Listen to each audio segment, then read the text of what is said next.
주님이 정말 우리를 사랑하시는가라는 제목을 가지고 함께 말씀 보겠습니다. 삶의 고난이 있어요. 그 고난이 끝이 보이지 않을 것 같습니다. 너무나 지속되고 있어요.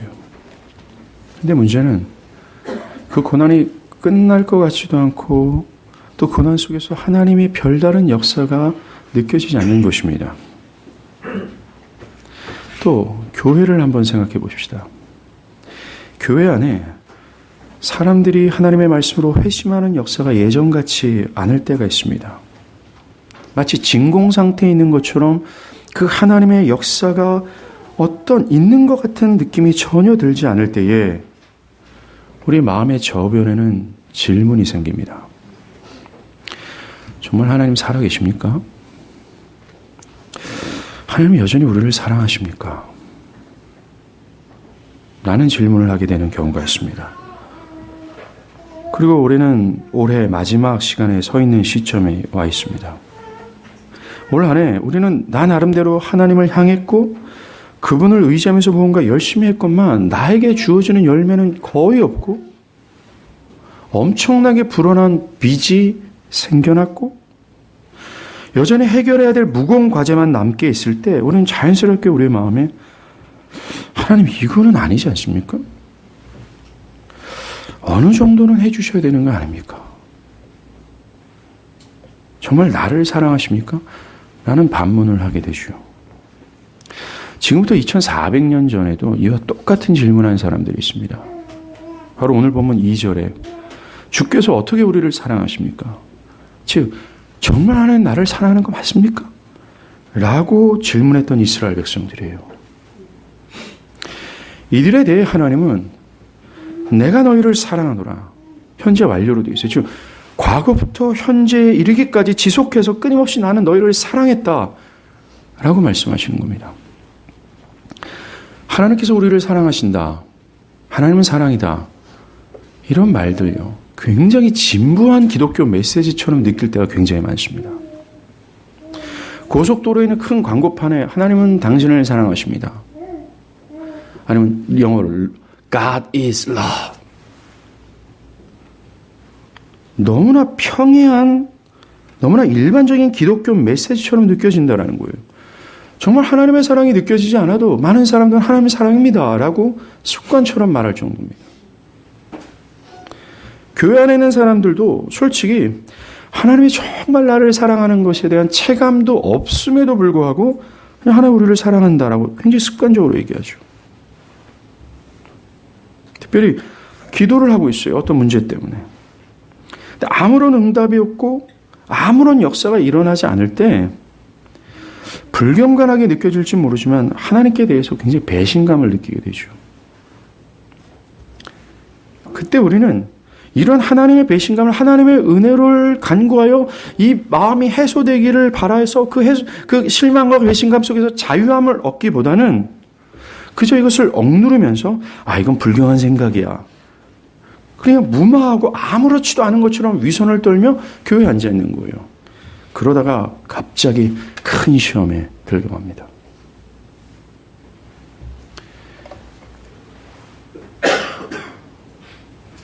마귀의 밥이 되는 거죠. 그런데 오늘 이스라엘 백성들은 그 하나님에 대한 실망감, 배신감을 아주 가감없이 표출하고 있어요.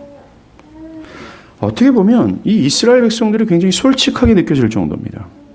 2절이죠. 하나님이 어떻게 우리를 사랑하십니까? 라고요. 사실 그들이 이렇게 말하는 이유는 그 당시의 상황 때문에 그렇습니다. 이 말씀을 기록한 시점은 이거예요. 남유다가 바벨론에 의해서 완전히 나라가 망했습니다. 나라가 흔적도 없이 사라진 거예요. 예루살렘 성전은 다 회파됐습니다.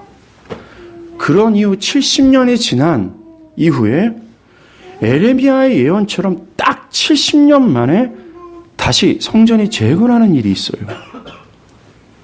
페르시아 제국의 왕이 이 유다 백성들에게 명령해서 너희들은 남유다 땅으로 가도 된다. 내가 너희들의 나라를 회복하겠다. 그리고 가서 성전을 재건하라. 이런 얘기, 놀라운 일이 벌어진 겁니다. 그 누구도 이스라엘 백성들이 하나님의 은혜로 다시 남유다로 가서 나라를 회복하고 성전을 다시 재건할 건지를 누구도 상상하지 못할 일이 벌어지고 만 거예요. 그러더니 하나님의 놀라운 기적과 같은 일로 70년 만에 돌아와 성전을 재건하기 시작합니다. 그들이요, 사실 70년 만에 돌아왔다라는 것은 포로로 잡혀갔던 사람들의 2세나 3세쯤 됩니다. 그들은 예언에서 들어왔던 말씀을 믿고 자기들의 모든 삶의 기반들을 다 버리고 다시 옛 조상의 땅으로 돌아가는 거예요. 그리고 성전을 건축합니다. 그 성전을 건축한 이후 50년이 지난 시점이 바로 이 말라기 선지자 때예요. 성전도 재건됐죠? 제사장들이 제사를 드리기 시작합니다. 그리고 어느 정도 종교 예식이 예루살렘 성전에 자리하고 있을 때 상황이에요. 문제는 하나님의 예언대로 돌아와 성전을 건축했고 예루살렘의 종교 예식들이 어느 정도 자리를 잡고 있었지만 문제는 자신들이 기대했던 일들이 일어나지 않는 것입니다. 이들은 예루살렘으로 돌아오면 자신들이 기대했던 하나님의 풍요가 있을 것임을 기대했어요. 그도 그럴 것이 하나님의 기적으로 여러분들 70년 만에 나라가 회복됐어요. 그것도 예레미야 선지자가 포로로 끌려갈 때 하나님이 정확하게 70년 만에 다시 한번 나라를 회복할 거다 이런 얘기를 했거든요. 근데 그것이 진짜 딱 맞아떨어졌기 때문에 그래요. 뭔가 하나님의 역사함이 있었어요. 그분의 힘이요 설명할 수 없는 역사를 그들은 경험했다. 그들의 삶에서 일어났기 때문에 그렇습니다. 아, 하나님이 하시는구나. 모든 사람이 이렇게 말할 수밖에 없는 놀라운 일이 벌어졌기 때문에 그래요. 그런데 이 귀향민들이 기다렸던 부귀영화는 없고 생존 자체를 위협하는 고난만 있는 겁니다. 다시 재건한 성전은 그 옛날 솔로몬의 성전과는 전혀 비교가 되지 않을 정도로 초라했고 이 성전의 궁핍한 모습이 그대로 이 귀향민들의 삶을 반영한 것처럼 보이는 거예요. 50년이 지났다 해도 이럴탈 진전이 없는 겁니다. 더욱이 가뭄이 계속되고 병충해가 심한 거예요. 그래서 제대로 된 농업 활동을 할 수 없는 겁니다. 경제적으로 힘들어지는 거예요. 그 경제적으로 힘들어지는데 페르시아 제국은 세금과 조공을 압박하는 겁니다. 점점 더 가난해졌고 주변의 민족들로 인해서 위협을 더 받게 되는 겁니다. 예루살렘 성벽은 재건되지 않은 채 예루살렘 무너진 이 돌덩어리들이 여기저기 폐허처럼 있는 거예요. 50년이 지났는데 이들이 체험하고 있던 이 영적인 공허와 이 패배감, 하나님에 대한 이 실망감은 말입니다.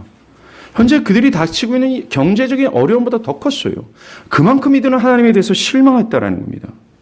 그래서 반문하는 거예요. 주께서 우리를 사랑하신다고요? 그러면 주께서 사랑하는 증거가 뭡니까? 도대체 하나님이 사랑한다는 게 정말 과연 맞습니까? 라고 하는 거예요. 우리도 주님의 일을 하는데 아무런 역사가 일어나지 않아요. 간헐적으로 위로도 좀 받고 힘이 되기는 하지만 여전히 삶은 폐허와 같습니다. 몸은 지쳐가고 있고 마음은 덩달아 무거워지는 거예요.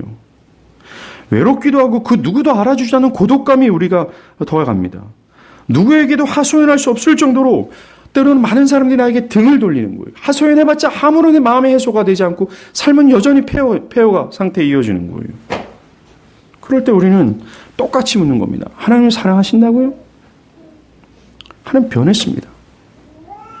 공부하는 학생은 내가 원하는 성적이 되지 않을 때, 대학 입시생들은 내가 원하는 대학이 제대로 되지 않을 때, 또 이런 상황에 직면할 수 있어요. 하나님, 정말 하나님 사랑이라는데 정말 맞아요?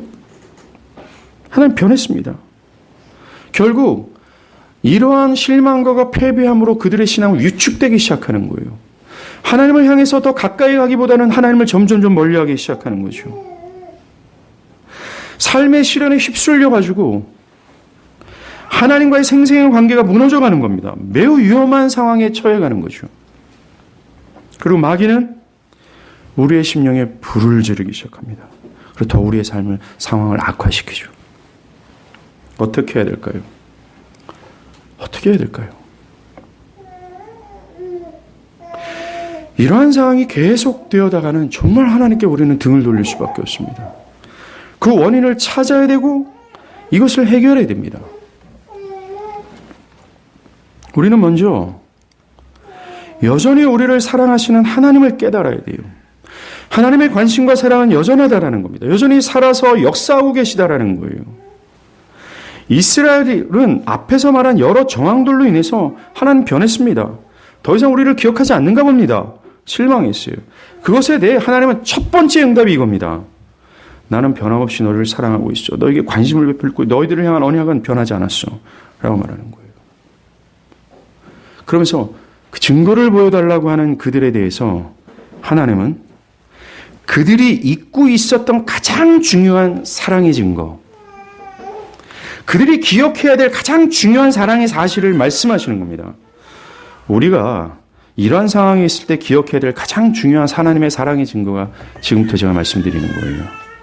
그 첫 번째 증거로 2절과 3절에서 말하는 이삭의 쌍둥이 두 아들 에서와 야곱을 거론하는 겁니다. 2절 후반부죠. 에서는 야곱의 형이 아니냐. 그러나 내가 야곱을 사랑했고 에서는 미워했다라고 말합니다. 이 구절의 의도는요. 그러나라는 반전이 주는 접속사를 통해서 잘 우리는 깨달을 수 있습니다. 즉 객관적으로 봐도요. 에서가 하나님께 사랑받을 만한 사람이었다는 것입니다. 그러나 자격 없는 야곱을 하나님은 사랑하셨다라는 거예요. 도리어 야에서를 미워했다라는 겁니다. 구약 성경에서 사랑한다, 미워한다라는 것은요. 인정한다, 인정하지 않는다, 받아들인다, 거부한다. 이 뜻으로 사용되는 것입니다. 즉 하나님은 에서를 거부하였고 자격 없는 야곱을 인정했다라고 얘기해요. 충분히 인정할 만한 자격을 갖춘 것처럼 보이는 에서를 인정하지 않으시고 누가 봐도 거지 같은 야곱인데 인정할 만한 그 어떤 요소도 없는 야곱을 인정했다라고 말씀을 하시는 거예요. 이것이 얼마나 큰 아이러니인지를 한번 보겠습니다. 에서와 야곱 모두가 다 이삭의 가문에서 태어난 쌍둥이에요. 에서가 형입니다. 둘 다 언약의 가문에서 태어났어요. 에서는 이 이삭의 가문의 장자였습니다. 그는 또한 능숙한 사냥꾼이었다라고 얘기해요. 그래서 능숙한 사냥꾼이었다라는 것은 전문적인 어떤 지식과 전문적인 어떤 기술을 가지고 있는 굉장히 사회에서도 인정받는 자였다라는 표현을 하는 겁니다. 능숙한 사람이었습니다. 그래서 아버지 이삭은 매우 이 에서를 자랑스럽게 여겼어요. 에서 항상 자랑이었습니다. 놀라운 사실은 에서와 야곱이 태어날 때 하나님은 이 이삭과 리브가에게 야, 나는 야곱을 택했어. 야곱이 장자가 될 거야. 둘째인데. 그런데 에서가 너무 잘났거든요. 그러니까 이삭은 여전히 에서가 하나님의 말씀대로 야곱이 아니라 자기 생각대로 에서를 고집한 거예요. 정말 에서는 한 가문의 상속자로서 충분한 자격을 갖춘 것처럼 보였습니다. 다시 말해서 하나님의 인정을 받을 만큼 어떤 충분한 합당한 자처럼 보였다라는 겁니다. 그에 비해서 쌍둥이 동생 야곱은요. 태어날 때부터 형의 발꿈치를 잡고 태어난 자로서 이 야곱에는 이름의 뜻이 발꿈치를 잡은 자라는 뜻이거든요. 그처럼 야비하고 비열한 성품의 소유자였습니다. 그리고 우리가 성경을 보면요. 성경은 이 야곱이 정말 이삭의 가문의 상속을 이어받지 못할 자격 없는 자라는 사실을 굉장히 그 팩트를 근거로 해서 설명하기에 힘써요. 정말 야곱은 아니었다라는 것입니다. 그런데 하나님은 에서가 아닌 야곱을 택하셨고 그를 사랑하셨다라는 거예요. 그를 받아들이셨고 그를 인정했다라고 얘기를 하는 겁니다. 성경은 모든 것을 아시는 하나님께서 에서와 야곱이 태어나기도 전에 즉 그들의 행위가 어떠한지 그들의 성품이 어떠한지가 드러나기도 전에 하나님은 야곱을 사랑했고 에서를 미워하셨다고 기록하고 있어요. 즉 야곱이 하나님께 인정을 받고 야곱이 하나님께 사랑을 받은 이유는 그의 행위나 공로에 근거하지 않는다라는 겁니다. 그의 모든 것은 다 배제된 상태에서 그가 하나님께 사랑을 받은 것은 한 가지예요. unconditional love예요. 즉 무조건적인 사랑이라는 겁니다. 일방적인 사랑이었다라고 얘기하는 겁니다. 하나님은 당신의 사랑에 대해서 의심하고 있는 야곱의 후손들인 이스라엘 백성들에게 옛적엔 내가 형편없는 야곱을 일방적으로 조건 없이 사랑했다면 그의 후손들인 너희들마저도 똑같이 그렇게 대하지 않겠느냐라고 얘기하시는 거예요. 보잘것없는 민족을 택하시고 인도하시고 그들이 끊임없이 배신과 죄악에도 불구하고 용서하고 품으신 하나님의 사랑을 말씀하시는 거예요.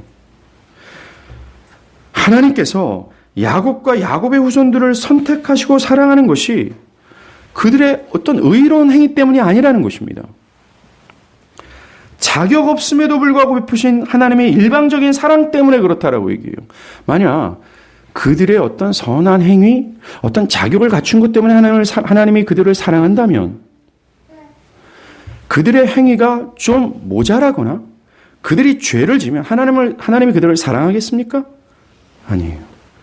그들을 향해서 베푸시는 하나님의 사랑은 그들의 행위에 따라 줄어들거나 사라지거나 다시 생기거나 없어지게 될 겁니다. 근데 하나님은 말씀하시는 거예요. 바다 같은 하나님의 사랑은 야곱들의 그 비열하고 자격 없고 정말 자기중심적으로 강화되어 있는 야곱, 이게 바로 납니다. 교회죠. 이 야곱들의 어떤 행위에 근거해서 하나님의 사랑을 베푸는 것이 아니라 일방적이었다. 아무런 조건 없이 베푸는 사랑이었다. 그냥 무조건적인 사랑이었다. 이걸 강조하는 겁니다. 그리고 여전히 그 사랑은 야곱의 후손들인 이스라엘에게도 변함없이 베풀어진다는 겁니다. 하나님은 실망감을 느낀 이스라엘 사람들에게 여전히 난 너희들을 사랑해. 하나님 증거를 보이세요. 하나님 우리를 사랑한다면 정말 증거를 보이세요. 라고 하는 사람들에게 하신 증거가 이거예요. 자격 없는 그들을 사랑했다는 겁니다. 우리도 정말 시험에 들어서 하나님 우리 정말 사랑합니까? 라고 회의감이 들 때 기억해야 될 것이 바로 이거예요. 우리가 잊고 있었던 가장 중요한 사랑의 사실입니다. 바로 내가 야곱이었다라는 겁니다. 야곱에게 베푸신 일방적인 하나님의 사랑을 기억하는 거예요. 정말 내가 야곱이거든요. 자격 없는 나를 택하시고 일방적으로 부르신 하나님의 은혜를 기억하는 겁니다. 나 같은 죄인을 위해서 예수님께서 십자가에서 내가 받을 하나님의 형벌을 대신 받으셔서 나를 죽음에서 생명으로 인도하신 그 은혜예요. 하나님의 구원을 받을 만한 어떤 일도 하지 않았고 도리어 하나님 앞에서 우리는 야곱처럼 저주했을 뿐인데 하나님이 먼저 나에게 손을 내미신 하나님의 은혜를 기억하는 겁니다. 사실 우리가 하나님에 대해서 실망하고 배신감을 느끼는 이유 중 가장 큰 이유가 있다면 나에게 나의 삶을 언습하는 여러 고난과 어려움 때문에 우리가 이 하나님의 은혜를 잃어버린 것 때문에 그렇습니다. 야곱에게 베푸신 하나님의 은혜를 잃어버렸다라는 거예요. 정말 그렇습니다. 사랑하는 여러분, 이 은혜를 기억하십시오. 우리가 이 은혜를 되새긴다면 그렇게 반문할 수는 없을 겁니다. 아니, 우리가 그렇게 반문할 자격이 없는 자라는 사실 또한 알게 될 겁니다. 사람들이 서로 사랑할 때를 보면요. 사람들은 정말 그렇습니다. 사람들의 그 상대방의 어떤 행위나 상대방의 어떤 성품에 근거해서 사랑하는 경우가 참 많습니다. 서로의 관계성을 형성할 때도 마찬가지입니다. 어느 정도 나에게 합당한 어떤 사랑과 성품과 어떤 그 사람의 행위나 그 어떤 모습에 근거하고 있어요. 그런데 자신이 생각할 때 자기가 충족되지 않은 상대방이 자기에게 충족되지 않은 행위나 성품을 갖게 된다면 그들은 쉽게 사랑을 버리죠. 우리가 이혼을 전제로 해서 결혼하지 않는 부부라 할지라도 인간들이 서로 사랑하는 그 사랑의 기반은 전부 다 어디에 기반을 둡니까? 상대방의 어떤 행위나 성품이나 내가 요구하는 어떤 것에 근거하고 있어요. 이것이 무너지면 가차없이 버리는 게 사람입니다. 근데 하나님은 그것이 아니라고 말씀하세요. 하나님은 그렇지 않습니다. 아까도 말했지만 하나님이 우리의 행위를 근거로 해서 우리를 사랑한다면 하나님은 절대로 우리를 사랑하지 않을 겁니다. 하나님은 우리를 사랑하는 것이 나의 행위가 아니라 일방적인 사랑에 근거해서 하기에 내가 어떤 형편에 놓여 있든 심지어 우리의 심령과 우리의 삶에서 하나님의 법을 여전히 떠나 있고 하나님을 배신하고 하나님 앞에 영적인 음란함을 행하는 그 상황 가운데 있다 할지라도 하나님은 여전히 버리지 않고 우리를 사랑하신다고 말씀하셨어요. 그것이 구약에 나타난 이스라엘의 역사 아니었습니까?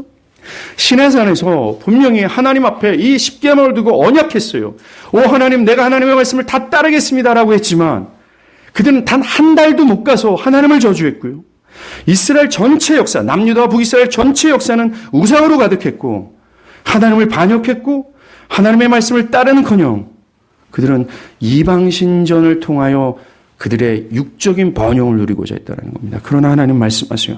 나는 한 번도 너를 떠나지 않았어. 한 번도 너희를 배신하지 않고 하나님 너에 대한 사랑을 너희들에 대한 관심을 중단하지 않았어. 난 여전히 너를 사랑해. 이 말씀을 하시는 거예요. 이러한 일방적이고 무조건적인 사랑을 우리가 다시 한번 상기한다면 꼭 그렇게 되길 바라요. 정말 지금 지쳐 있어요. 시험 공부를 하든 사업을 하든 어떤 관계 어려움이든 질병이든 어떤 게 지쳐 있습니다. 보통 지쳐 있는 게 아니에요. 지금 이스라엘 백성들은 말입니다. 50년을 기다렸어요.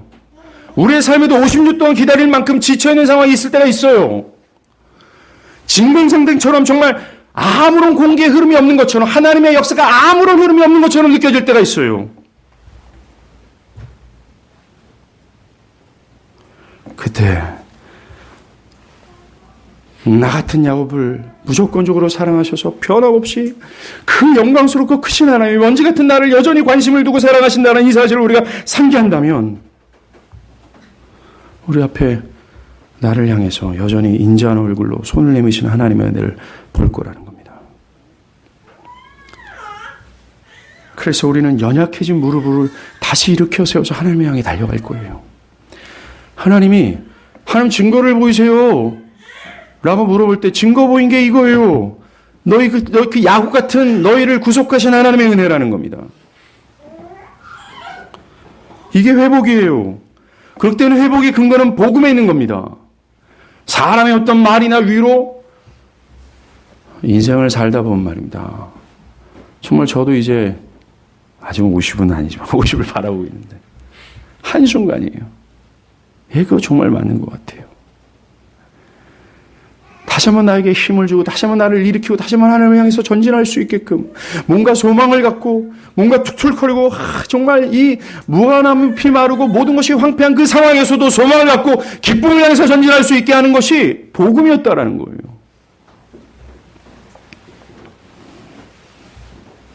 그리고 하나님 두 번째 얘기하세요. 이 이스라엘을 여전히 사랑한다라는 그 증거를 3절과 4절에서 얘기하는데 역사적 사실을 근거로 말씀하십니다. 경험적 사실이에요. 4절에서 나오는 에돔 족속은 에서의 후손들입니다. 이스라엘은 야곱의 후손이고 에돔은 에서의 후손이라는 거예요. 근데 하나님은 이 에돔 족속을 다시는 회복 불가능한 상태로 심판하셨다라고 얘기하세요. 이미 심판하신 겁니다. 이스라엘과 사촌지간인 에돔이 왜 이렇게 되었을까요? 정황적으로는 이 두 나라가 화목해야 됩니다. 그죠? 그러나 역사를 보면 이 두 나라는 항상 반목 가운데 있었어요. 특별히 바벨론이 예루살렘을 함락할 때 이 에돔 족속이 바벨론을 도와 예루살렘을 무너뜨렸습니다. 그리고 남유다 땅을 차지했고 이 남유다의 지배권을 가져갔어요. 에돔은 정말 하나님이 사랑하는 백성의 원수가 된 겁니다. 동시에 하나님과 원수가 된 거죠. 그런데 100년이 지나갔는데 역전됩니다. 상황이. 어떻게 됩니까? 바벨론으로 인해서 나라가 완전히 없어진 남유다는 나라를 회복하게 되고 남유다의 땅의 지배권을 가지고 있던 이 에돔은 바벨론에 의해서 완전히 역사에서 사라지는 때가 돼요. 누가 이와 같은 상황이 될 거라고 예견했습니까? 하나님은 이스라엘 백성들의 증거를 보이세요라고 할 때 야 놈들아 내가 70년 만에 나라를 회복했지 않냐. 그 에돔을 너의 적은 곧 나의 적으로서 에돔을 내가 심판하지 않았냐 라는 겁니다. 사실 이스라엘 백성들이 바벨론으로 풀려간 거 있잖아요. 포로로 끌려간 거. 하나님 때문이 아닙니다. 이스라엘의 범죄 때문이에요. 하나님은 그 전에 약 400년의 기간 동안 이스라엘에게 회개를 촉구했어요. 그렇지 않으면 너희들이 나라를 잃어버릴 거라고 끊임없이 하나님의 말씀을 촉구하고 회개를 촉구하고 돌이키기를 말했습니다. 하나님은 모든 수단을 통하여 그들이 돌이키고 살아갈 길이 어떠한지를 400년의 수많은 선지자를 통해서 말씀했음에도 불구하고 그들은 하나같이 그 400년의 긴 역사 속에서 단 한 번도 이 선한 선지자의 말씀을 듣지 않고 회개하고 돌이키지 않았다라는 거예요. 결국 하나님은 내가 그렇게 할 것이다라고 하는 말씀대로 나라를 멸망시킵니다. 그리고 모두를 포로로 잡혀가게 하죠. 그들이 포로로 끌려가게 된 것, 그들이 패망하고 정말 노예가 돼서 갖은 억압과 정말 이 힘든 상황이 될 수밖에 없었던 것은 하나님을 버린 결과예요. 하나님이 어떠한 책임도 없습니다. 그런데 그들이 회개하지도 않았는데, 그들이 노력도 하지 않았는데 하나님 거저 은혜를 베푸셔서 나라를 회복한 겁니다. 이게 일방적인 하나님의 사랑이에요. 하나님은 잃어버린 100년의 시간 동안 너희들은 하나님을 잃어버릴 줄 모르지만 난 너희들을 향한 관심은 변하지 않았거든. 난 여전히 일하고 있었거든. 난 여전히 변함없이 너희를 사랑하거든. 이거 두고 말씀하시는 거예요. 이것이 남유다의 회복과 에돔의 멸망을 통해서 하나님 증거로 보여주신 사건이라는 겁니다. 우리에게도 하나님은 실제적 사건, 우리가 경험한 경험적 사실을 두고서 우리를 사랑하시는 것을 증명하셔요. 그게 뭡니까? 십자가의 구속을 포함한 구원의 전 과정을 통해서 하나님은 우리에게 이게 증거야. 내가 너희를 사랑하는 증거가 이거야. 라고 말씀하세요. 성경을 찾겠습니다. 로마서 8장입니다. 로마서 8장. 우리 강건히 찡찡거리는 거 신경 쓰지 마시고 하나님 말씀에 집중하길 바랍니다. 로마서 8장 28절, 38절에서 28절에서 30절입니다. 로마서 8장 28절에서 30절 말씀이에요. 제가 읽어드릴게요. 우리가 알거니와 하나님을 사랑하는 자 곧 그의 뜻대로 부르심을 입은 자들에게 모든 것이 협력하여 선을 이루느니라. 하나님이 미리 하신 자들을 또한 그 아들의 형상을 본받게 하기 위하여 미리 정하셨으니 이는 그로 많은 형제 중에서 맏아들이 되게 하려 하심이라. 또 미리 정하신 그들을 또한 부르시고 부르신 그들을 또한 의롭다 하시고 의롭다 하신 그들을 또한 영화롭게 하셨느니라 라고 얘기합니다. 여러분들 28절 뭐라고 하는 겁니까? 하나님을 사랑하는 자. 야곱 아닙니까? 하나님이 받아주시고 인정하신 야곱들이에요.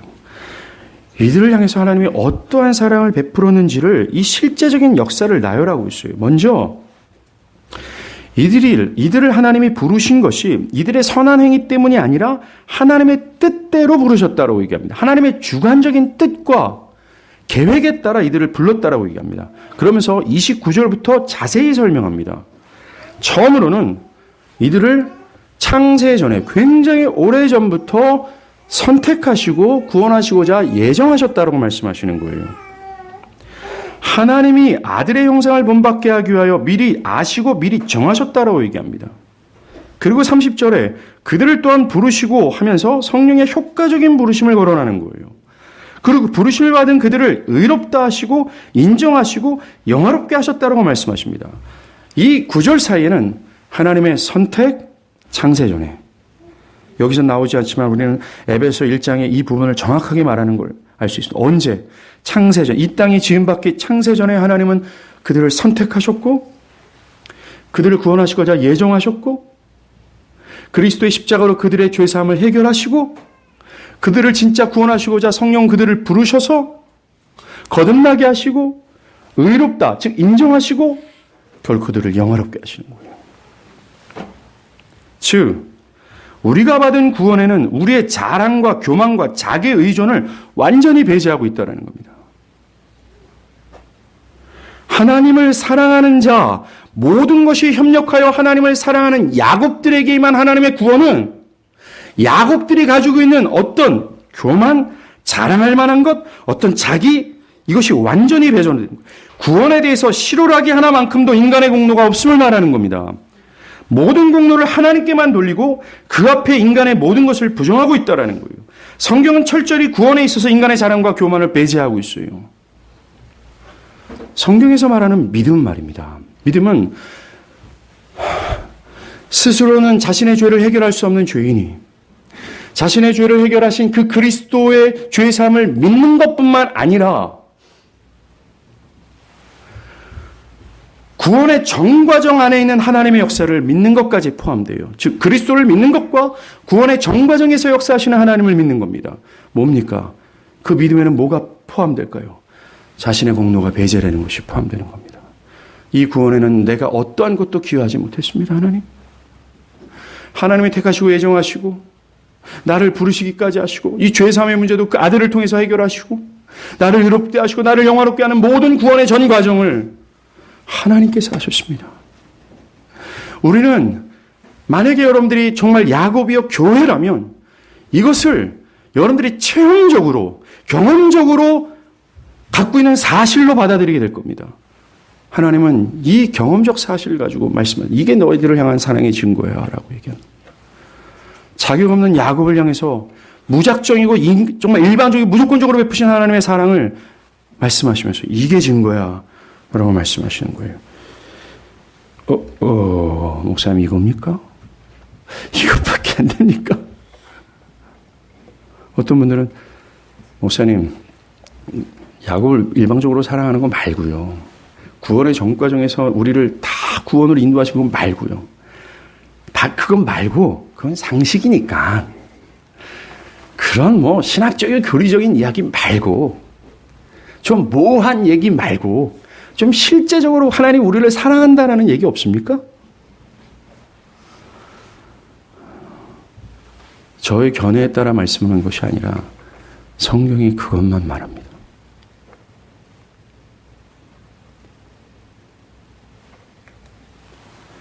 성경이 인간의 공로와 교만과 인간의 자기 의존을 모두 배제한다고 말하는 이유는 제가 말하는 것이 아니라 성경이 말하는 것입니다. 우리가 이 복음에 근거하여 하나님이 변함없이 우리를 사랑하신다라는 사실을 깨닫지 못한다면 정말 no way 없습니다.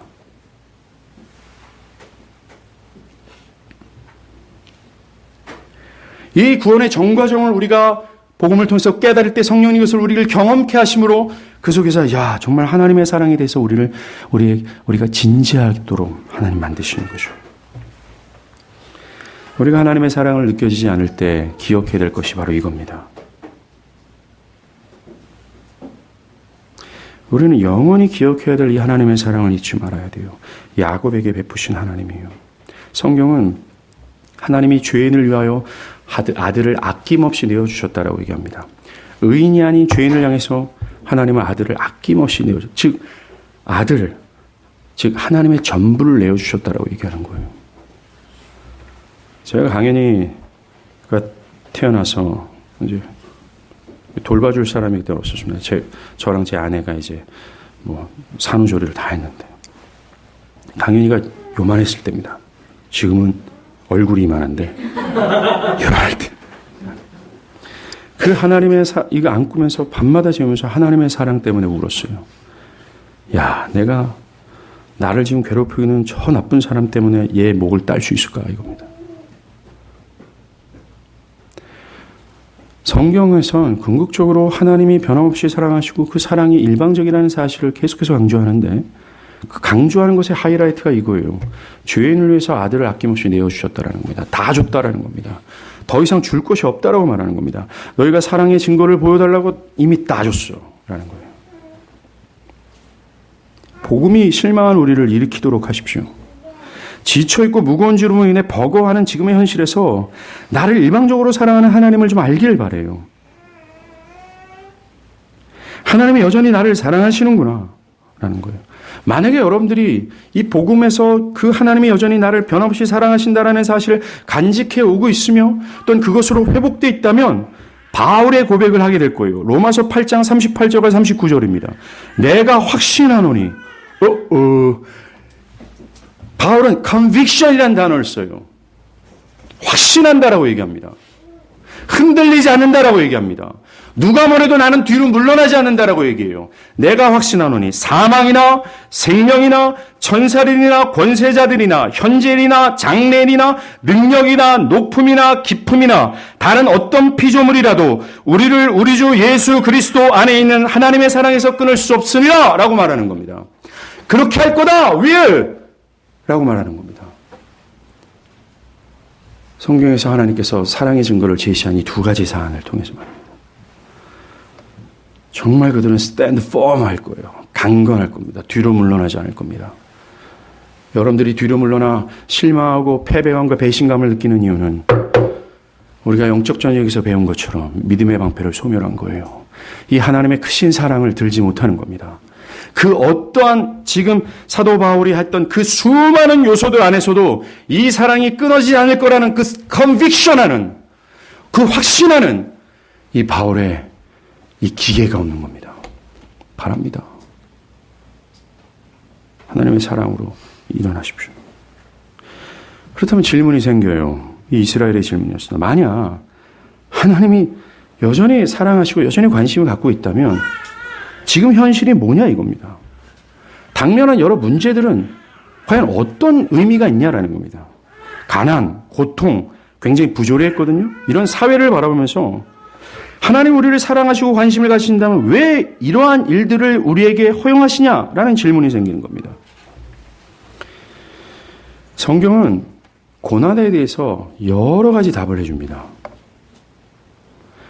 오늘 이들이 맞이한 고난에 대한 답은 성경에서 얘기하는 모든 여러 다양한 고난의 모든 답이 될 수는 없어요. 지금 이스라엘과 같은 고난의 앞에 있는 자들에 대한 답이 될 수 있는 겁니다. 하나님 사랑한다면 우리는 왜 이렇게 거지같이 삽니까? 왜 하나님 뭔가 해결해 주지 않습니까? 라는 그들에게 하나님은 도리어 질문을 해요. 그게 우리가 읽지는 않지만 2장 6절부터 쭉 설명합니다. 특별히 대표적으로 2장 17절이 있는데요. 말라기. 제가 표준 세번역으로 읽어드릴게요. 너희는 말로 나를 괴롭혔다. 그런데도 너희는 우리가 어떻게 주님을 괴롭게 해드렸습니까? 하고 묻는다. 너희는 주님께서 악한 일을 하는 사람도 모두 좋게 보신다. 주님께서 오히려 그런 사람들을 더 사랑하신다 하고 말하고 또 정의의 하나님이 어디 계시냐 함이니라. 즉 하나님을 괴롭혀놓고 우리가 언제 하나님을 괴롭혔습니까? 라고 해놓고 하나님은 악한 일도 좋아하신다 라고 말하고 하나님의 악한 일도 좋아하신다라고 얘기해놓고 정의의 하나님은 어딨냐라고 얘기한다는 것입니다.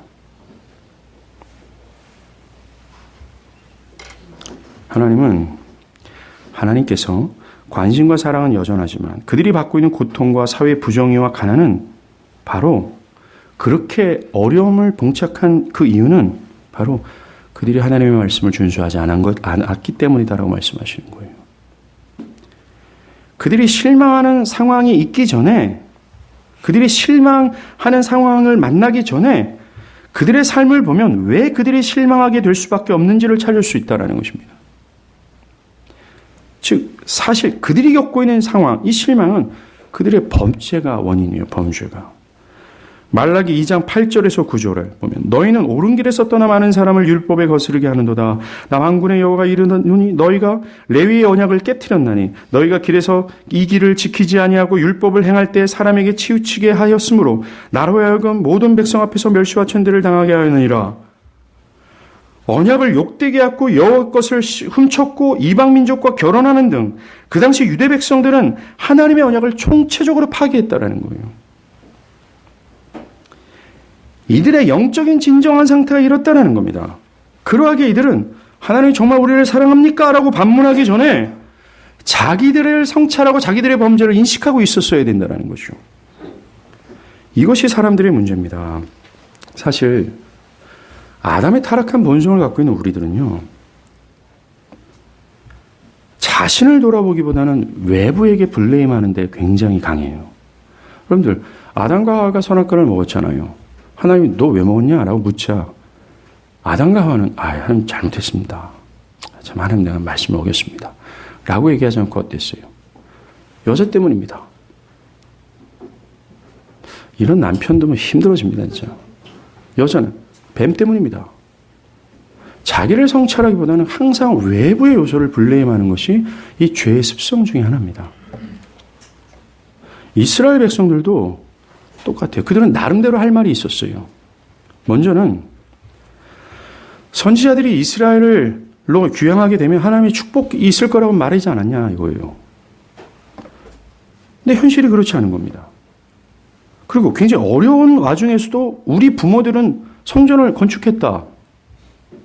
다소 흠이 있는 재물이지만 재물도 드렸고 나름대로 최선을 다했다고 주장하면서 그게 나름대로 정말 악조건 속에서 했는데 하나님 나름대로 우리에게 보상을 주지 않는 거예요.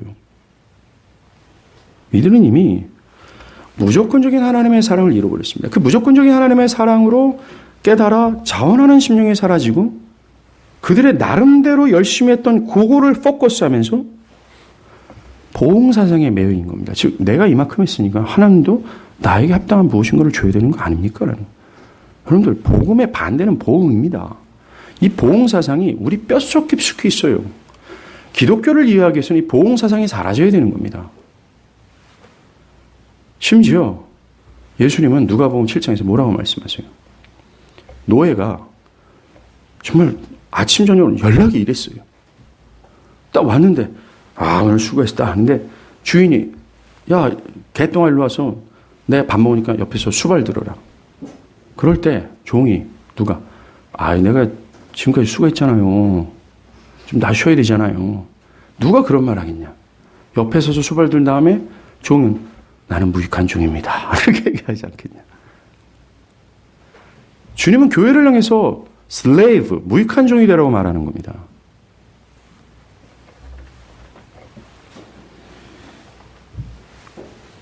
그들은 비록 생활이 매우 궁핍하고 나름대로 하나님께 상처도 받았지만 그런 열악한 환경에서 우리 조상들이 숭배했던 우상을 숭배하지 않았다라는 겁니다. 최소한. 자신들의 정당성을 주장하죠. 그들의 입장에서는 우리가 약속을 깬 게 아니라 하나님 먼저 약속을 깼잖아요. 라고 얘기하는 거예요. 그러나 문제는 그들이 진짜 우상을 섬기지는 않았습니다. 중요한 건 그들 안에 생명감 있는 신앙이 없었다는 거예요. 사실 이거는 이때만이 아닙니다.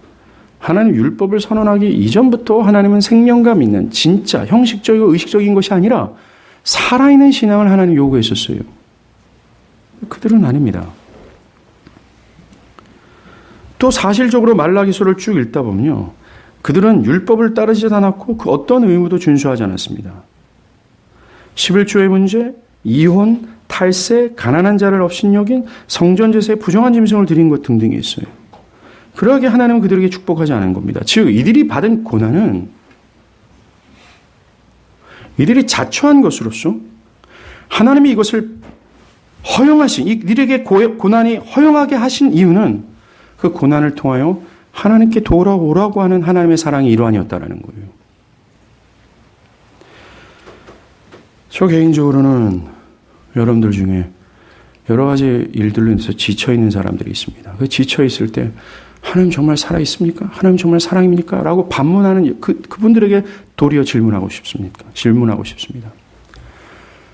형제님, 자매님은 눈물로 하나님께 나아갔습니까?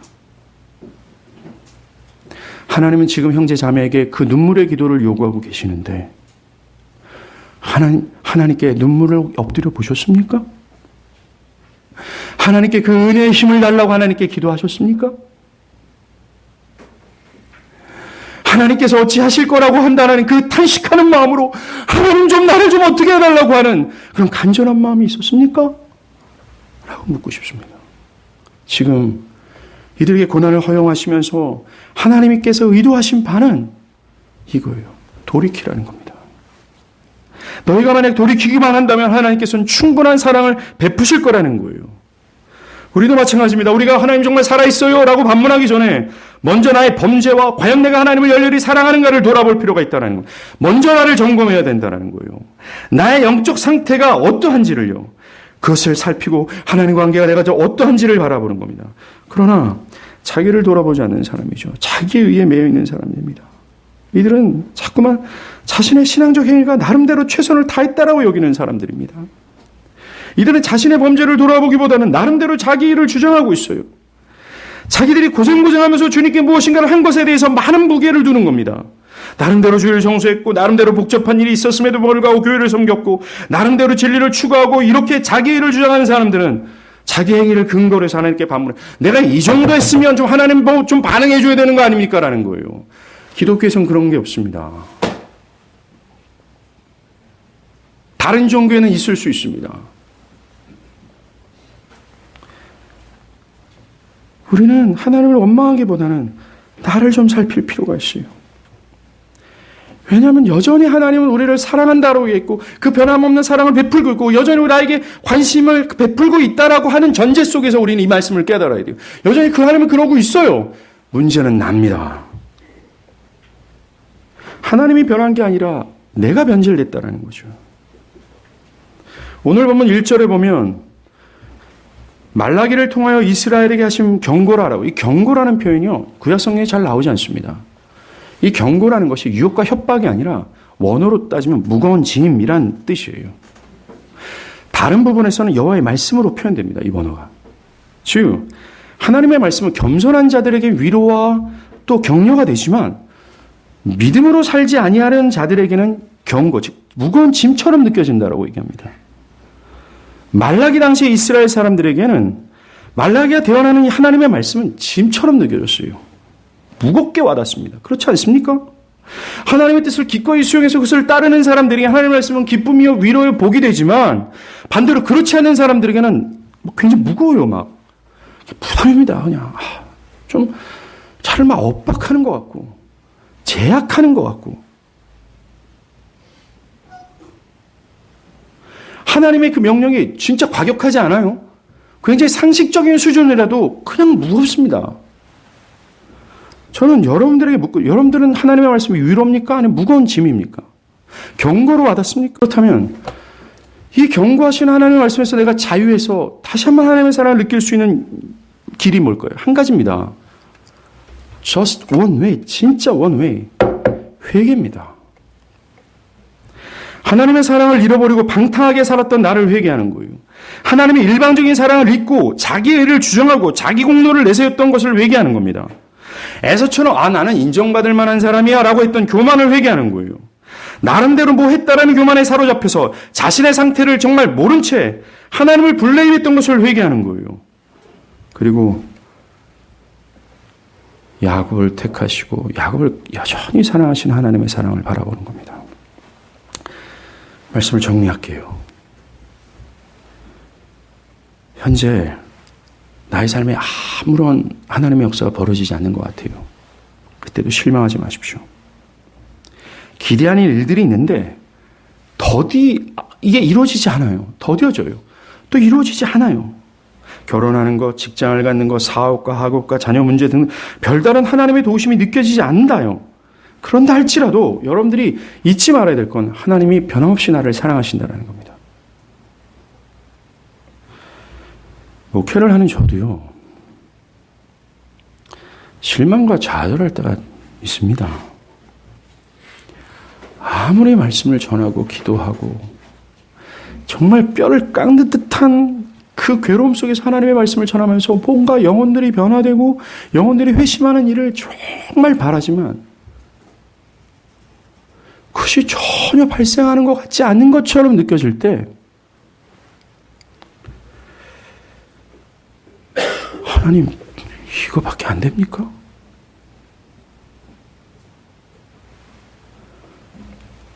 오직 회심은 하나님의 말씀을 통해서 성령이 역사하신다라는 그 역사적 증거를 내가 알고 있음에도 불구하고 제 눈앞에 그 영혼들이 저는 사실 이런 말을 참 하나님 앞에서 하기가 참 이게 맞는 말인지 참 괴롭습니다.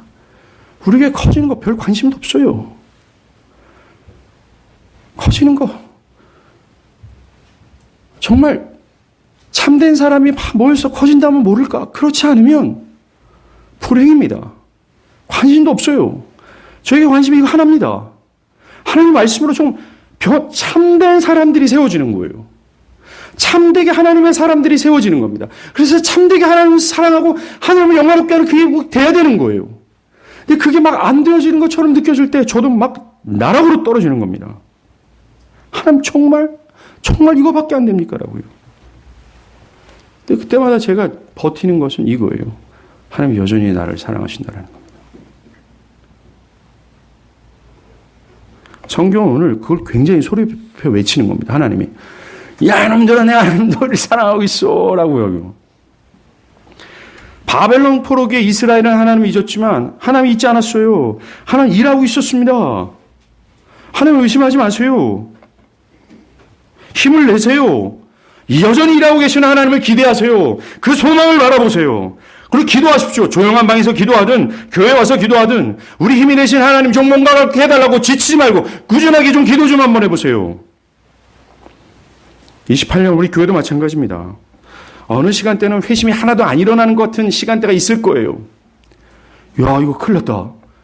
야, 정말 이럴 수 있느냐? 왜 사람들이 예수를 안 믿지? 왜 회심이 일어나지 않지? 왜 이 진리에 동의하지 않지? 이럴 때도 있을 거예요.